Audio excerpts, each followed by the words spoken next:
The door of Silas's cabin splintered inward without ceremony, crashing against the wall with a sound like breaking bone. A woman filled the frame, a silhouette of impossible height and desperate fury, her breath tearing from her lungs in ragged white plumes against the encroaching chill of dusk. She was Elara, the widow of a man who had known too much, and the entire county knew Bartholomew Thorne wanted her silenced. Behind her, the shouts of men echoed through the pines, the hungry sound of a closing trap. Silas, the quiet cowboy who had buried his heart on this desolate patch of land 5 years prior, didn't move from his chair by the cold hearth. His hand rested near the worn grip of the Colt Peacemaker on the table, a relic of a life he had sworn to forget. Dust motes danced in the amber light of a single lantern between them, each a silent witness to her desperation. She stumbled forward, kicking the broken door shut, her chest heaving. Her shadow was a giantess cast across the rough-hewn walls of his self-imposed prison. "They're here," she stated, the words a tremor of fact, not fear. Thorne's dog's Silas's gaze remained fixed on the fireless stones, his face a mask carved from grief and granite. "This ain't your fight, woman." "It ain't mine," neither's. Her laugh was a shard of glass. "It is now." She took another step, her presence commanding the small space, her eyes locking onto his. In them, he saw not a plea for rescue, but a challenge forged in the crucible of absolute finality. She offered the only currency she had left. "Claim me tonight, and I'll be yours forever." The words hung in the air, audacious and insane. It was not a proposition of love, but a declaration of war using the only shield the law might grudgingly recognize. A grin, sharp and predatory and utterly without joy, stretched across her face. It was the grin of a cornered animal choosing its own terms for the final battle. "Marry me, cowboy. Right here. Right now. Make me your intended bride. And dare them to lay a hand on the future Mrs. Silas Kane." Silas's world, which had been a quiet, grey expanse of memory and regret, fractured under the weight of her demand. The silence in the cabin became a living thing, thick with the smell of pine, old dust, and her wild, rain-lashed scent. He slowly lifted his head, his eyes the color of a winter sky, and truly looked at her. Elara was not just tall, she was magnificent in her defiance, a storm-tossed titan with fire in her eyes and a will that seemed to bend the very air around her. The shouts outside grew louder, closer. A heavy fist hammered against the door, rattling the splintered wood in its frame. "We know you're in there, widow. Thorne wants a word." The voice was gravelly, arrogant, accustomed to obedience. Silas's gaze shifted from Elara to the holstered gun on the table. It was more than a weapon, it was a promise he had made to himself, a vow of peace sealed with the ashes of his wife and child. To touch it was to break that vow, to re-enter a world of violence he had barely survived. Yet, in Elara's eyes, he saw a reflection of his own loss, the desperation of someone with nothing left to lose. He saw the shadow of the same tyrant, Thorne, who held the entire valley in his fist. A flicker of something dormant, something honorable and dangerous, stirred in the barren landscape of his soul. He rose from his chair, his movements deliberate and fluid. He was not a large man, but he moved with a coiled stillness that promised sudden, lethal action. He walked past her, his hand closing not on the gun, but on the heavy iron bolt of the door. "You make a hard bargain," he said, his voice a low rumble, unused to speech. He slid the bolt home. Then, he turned to face her, his expression unreadable. A man ought to know his bride's name. Relief, stark and overwhelming, warred with the tension on her face. "Elara." "Elara Vance." He gave a slow, somber nod. Silas Kane. He picked up the Colt, the weight of it familiar and terrible in his palm, and slid it into the holster on his hip. His fortress of grief had just become a battlefield. Silas unbolted the door and stepped onto the porch, into the dying light. 3 of Thorne's men stood in the clearing, their smirks fading as they registered the quiet cowboy standing before them, the legendary peacemaker strapped to his hip. He was a ghost from the county's more violent past, and his reappearance was an unwelcome omen. The lead man, a brute named Jeb, spat a wad of tobacco near Silas's boot. "Step aside, Kane. Our business is with the woman." Silas didn't raise his voice. He didn't have to. The chill in his tone was enough to frost the air. The woman's name is Elara Kane. My intended. Her business is now my business. And I find your tone discourteous. He let the word settle. The threat was unspoken but absolute. To touch her was to cross him, and stories of what happened to men who crossed Silas Kane were still told in hushed tones in the saloons. Jeb's bravado faltered. He exchanged a nervous glance with his companions. This was not the simple matter of collecting a scared widow. This was something else entirely. After a tense standoff, where the only sounds were the wind in the pines and the heavy breathing of nervous men, Jeb grunted. Thorn ain't gonna like this. Silas's expression remained unchanged. I expect he won't. With a final, hateful glare, the men backed away, melting into the twilight. Silas watched them go before turning back into the cabin and bolting the door. Elara was leaning against the table, her strength finally failing her. In her hands, she clutched a heavy, leather-bound satchel as if it were a shield. They'll be back, she whispered, her voice trembling. With more men. Thorn doesn't suffer defiance. Silas nodded, his gaze falling to the satchel. Then you'd best tell me what's in that bag. You'd best tell me the real price of this arrangement. She slid it across the table to him. It landed with a solid, definitive thud. The price, she said, her eyes meeting his, is everything. That satchel holds Bartholomew Thorn's entire empire of sin. It's my husband's ledger. It's the reason he's dead. And it's the reason we will be, unless we use it first. The ledger felt profane in Silas's hands. Its worn leather cover was cold to the touch, a tombstone for Elara's husband and a declaration of war against Thorn. He opened it on the table under the lantern's solitary glow. The pages were filled with a small, precise script, a meticulous accounting of a decade of corruption. Names, dates, and figures swam before his eyes: illegal land seizures disguised as foreclosures, extortion payments from terrified shopkeepers, bribes to county officials. It was the secret history of the valley, a litany of greed written in ink and paid for with ruin. My husband, Thomas, he was Thorn's accountant, Elara explained, her voice gaining strength as she spoke, fueled by a righteous anger. He saw the wickedness, but he was a gentleman, trapped by fear. He started keeping this second ledger, a true one, as a penance. A way to live with himself. He meant to give it to the federal marshals. Thorn found out. He arranged an accident with a horse. Her gaze was unflinching. Thorn doesn't know I have this. He thinks it was lost. He only wants me silenced because he fears what I might know. He has no idea this proof exists. Silas traced a finger down a column of figures. He understood now. This wasn't just about sheltering a widow, it was about guarding the one weapon that could bring the tyrant down. The cabin, once his refuge from the world, was now the last bastion against Thorn's power. They were trapped, two ghosts in a box, with the valley's darkest secrets between them. That night, under the watchful gaze of the cold moon, they formalized their desperate pact. On a spare piece of paper from one of his empty supply crates, Silas wrote out a simple, declarative document, a marriage contract. It was a lie, a legal fiction meant to be a shield. They both signed it, their names stark and serious in the flickering light. Elara's hand was steady. Silas's was steadier.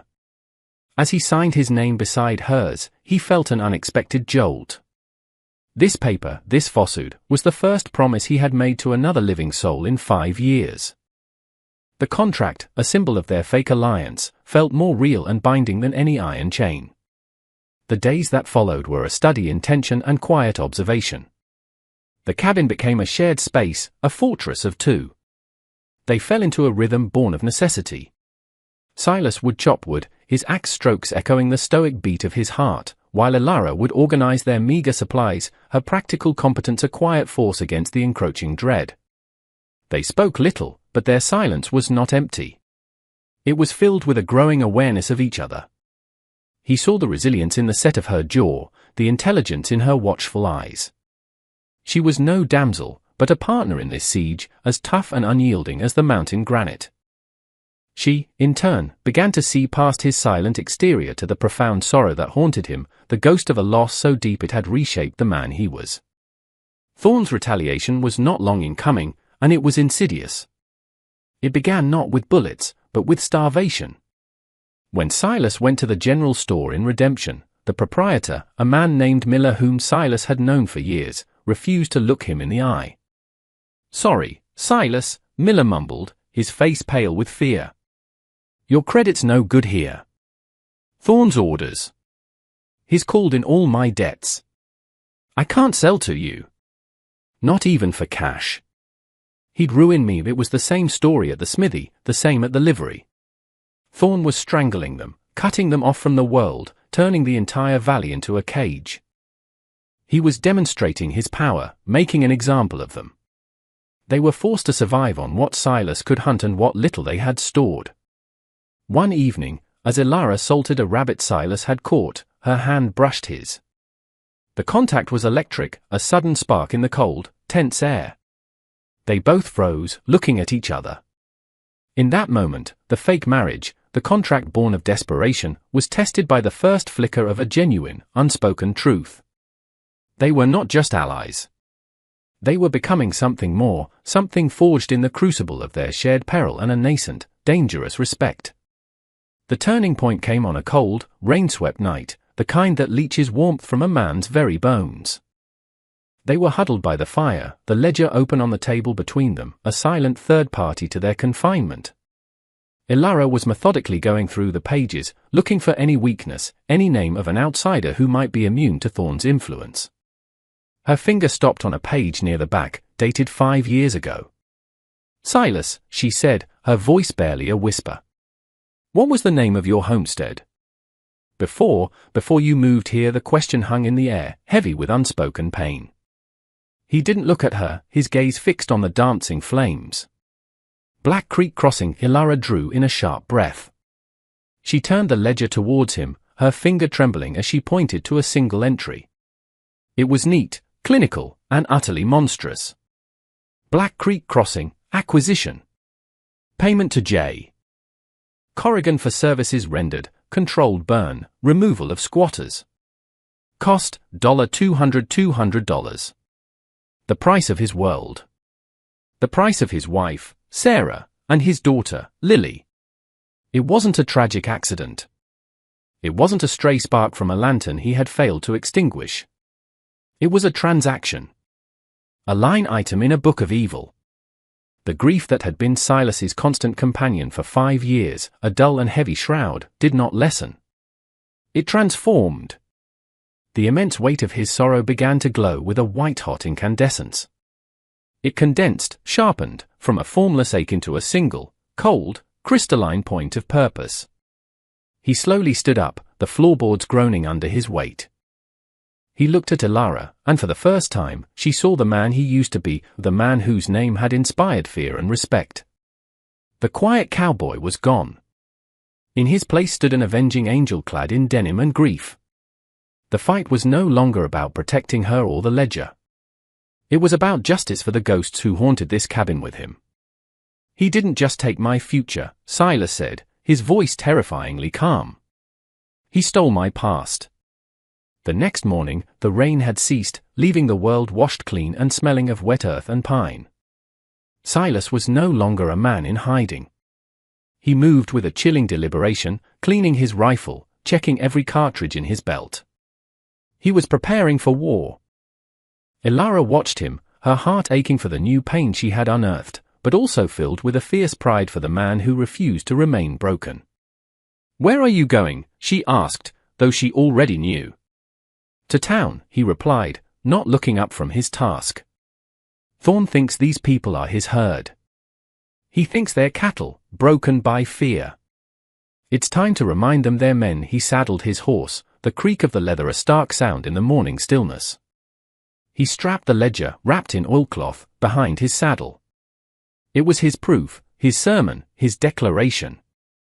He rode into Redemption not as a pariah, but as a reckoning. The townspeople watched him pass, their faces etched with fear and curiosity.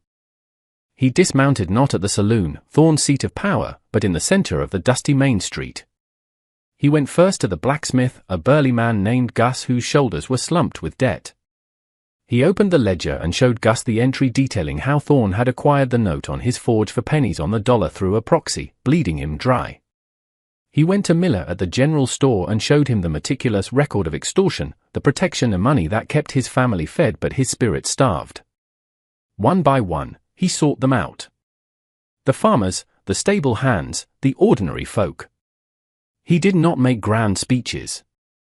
He simply showed them the truth in black and white. He showed them that their individual misfortunes were not random acts of fate, but calculated moves in Thorne's predatory game. He was planting seeds of rebellion in the barren soil of their fear, watering them with the ink of Thorne's own crimes. A few spat on the ground and walked away, too broken to hope. But others looked up. In the eyes of Gus the blacksmith, a spark of his forge fire returned. In Miller's face, Shane gave way to a glimmer of defiance. Silas was no longer just one man against a tyrant. He was the catalyst for a sleeping giant, the collective will of a community pushed too far. Word of Silas's ride into redemption traveled faster than a prairie fire. It reached Bartholomew Thorne in his opulent office above the saloon, a room furnished with stolen wealth and choked with arrogance.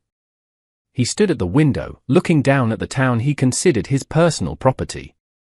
The news that the quiet, broken cowboy was showing his ledger, his private ledger, to the common rabble sent a jolt of pure fury through him. He had underestimated the widow, he had underestimated the cowboy. He had believed them to be isolated and weak, easily crushed. Now, they were becoming a symbol of defiance, and that was a threat he could not tolerate. His orders were swift and brutal. "Jeb," he roared, his voice carrying through the saloon. "Get every man who draws my pay. We're going to that cabin on the ridge. We're going to burn it to the ground with them inside it. And we're going to get my book." As Thorne's men gathered, a different kind of gathering began in the heavens. The clear morning sky began to curdle. Dark, bruised-looking clouds massed on the western horizon, rolling in with an unnatural speed. The wind picked up, carrying the scent of imminent rain and violence. This was no ordinary squall, it was a tempest, a physical manifestation of the storm of retribution that was about to break over the valley. At the cabin, Silas and Elara prepared. They barricaded the windows, leaving only small slits for firing. They laid out their ammunition, Silas's rifle and his Colt, and a heavy shotgun Thomas had left behind, which Elara handled with grim competence. They were hopelessly outnumbered, a tiny island of defiance about to be swallowed by a sea of malice. As the first drops of rain began to fall, fat and heavy like pellets of lead, Silas looked at Elara. The fear was there, but beneath it was an unbreakable resolve. "I never thanked you," he said, his voice low. "For waking me up." She gave him a small, sad smile. "And I never thanked you for giving me a place to make a stand." The sky cracked open, and the heavens wept as Thorne and his army of thugs appeared on the ridge, their dark forms silhouetted against the malevolent, storm-racked sky. The siege began with a volley of rifle fire that chewed at the cabin's log walls, splintering wood and filling the air with the scent of gunpowder and pine. Rain lashed down in blinding sheets, turning the clearing into a sea of mud. Thunder cracked overhead, a deafening percussion that merged with the roar of the guns. Inside, Silas and Elara moved with the desperate efficiency of soldiers in a last stand. He would fire the rifle from one window, a steady, methodical report that found its mark more often than not, then moved to another position. Elara, her tall frame braced against the wall, covered the other side with the shotgun, its thunderous blasts carving gaping holes in the ranks of Thorne's advancing men. They were a symphony of resistance, their movements timed, their purpose singular. For every man they dropped, two more seemed to take his place, their dark figures emerging from the deluge like demons from the mire. The light inside the cabin grew dim as the storm raged, the world outside becoming a maelstrom of noise, shadow, and violence. A bullet shattered the lantern, plunging them into near-total darkness, illuminated only by the brief, searing flashes of lightning and the muzzle blasts of their own guns. Jeb, Thorne's lead thug, made a mad dash for the porch, hoping to break down the door. A flash of lightning silhouetted him, and in that instant, a single shot from Silas's Colt rang out. Jeb crumpled into the mud, his charge ending in a silent heap. But the pressure was relentless. They were running low on ammunition. The walls could not hold forever. Thorn, watching from a safe distance, screamed at his men to press forward, his voice a raw shriek of fury against the howl of the wind. Hope was a dying ember. It seemed their defiance would be extinguished here, in the dark and the rain, their story ending in blood and fire. But then, through the cacophony of the storm and the battle, a new sound emerged. It was a roar not of nature, but of men. A chorus of righteous fury rising from the valley below. Out of the sheets of rain and swirling mist, they came. Gus the blacksmith was at the forefront, his massive hammer held aloft like a war banner. Behind him was Miller from the store, his face grim, holding an old hunting rifle. Farmers with pitchforks, stable hands with rusty sidearms, townspeople armed with little more than courage and a burning need for justice. They were not an army. They were a flood. An uprising of the oppressed, their fear finally burned away by the fire Silas had ignited.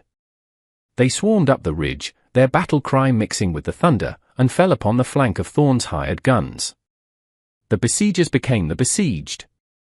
The professional thugs, caught completely by surprise, faltered. They were prepared to fight a lone cowboy and a widow, not the entire town of Redemption. The battle turned into a chaotic, swirling melee in the mud and rain. Bartholomew Thorn saw his power dissolving before his very eyes. His men were breaking, fleeing from the wave of vengeful townsfolk. In a panic, he drew his own pistol and made a desperate run for the cabin, intending to kill Silas and Elara himself and retrieve his ledger. The cabin door burst open, but it was Silas who filled the frame, his face a mask of cold judgment. Thorn raised his pistol, but Silas was faster. He didn't draw. He lunged forward, tackling Thorn and sending them both sprawling into the mud. It was not a clean duel of the West. It was a primal, brutal struggle. They rolled and grappled, fists flying, grunting like animals. Finally, Silas gained the upper hand. He wrenched the pistol from Thorn's grasp and pressed the barrel of his own Colt against the tyrant's temple. Thorn froze, his arrogant face smeared with mud, his eyes wide with terror. "Do it," he spat, trying to find a sliver of his old authority. But Silas looked past him, at the faces of the community he had galvanized. He saw not a thirst for blood, but a need for a new dawn. He lowered the gun. "No," Silas said, his voice clear and strong above the subsiding storm. "Your life will be your prison." At that moment, a lone rider appeared, the county marshal, summoned hours ago by Miller's boy. Silas stood up, leaving Thorn broken in the mud, and handed the marshal the oil-soaked ledger. Justice had arrived. The storm broke as suddenly as it had begun. Sunlight, brilliant and golden, pierced through the clouds, washing over the valley. The air was clean, the world reborn. Thorn and his remaining men were led away in chains, their reign of fear brought to a quiet, ignominious end. The people of Redemption stood in the clearing around Silas's cabin, their makeshift weapons held loosely at their sides. They were muddy, bruised, but their faces held a new light, the light of pride and ownership. They were no longer victims. They had taken their town back. In the weeks that followed, Redemption began to live up to its name. With Thorn's corrupt empire dismantled, the town started to heal. Debts were re-examined, stolen lands were returned, and a council was formed, with Gus the blacksmith and Miller the shopkeeper at its head. The center of the community was no longer a tyrant's office, but the collective will of its people. Silas's cabin was slowly transformed. The barricades came down. Elara planted a small garden of hardy mountain flowers near the porch. The ghosts of the past, while not forgotten, no longer held dominion. The fortress of grief had become the foundation for something new. One evening, as the sun set in a blaze of orange and purple over the mountains, Silas and Elara stood on the porch. The air was peaceful. He took a piece of paper from his pocket. It was the fake marriage contract they had signed in desperation. He held it for a moment, then tore it into small pieces, letting the wind carry them away like confetti. He turned to her, his quiet cowboy's face softened by an emotion he had thought long dead. He took her hand, his touch now gentle and full of promise.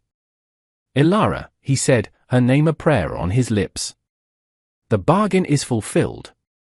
You are free. She looked up at him, her great height no longer a sign of defiance but of grace. A true, radiant smile illuminated her face. No, Silas, she replied, her voice soft. The claim was for a night. But the promise was forever. And I intend to keep it, he smiled back, a real smile that reached his winter sky eyes and melted the last of the frost. He leaned in and claimed her, not with a contract or a bargain, but with a kiss that sealed a future forged in fire and redeemed by love.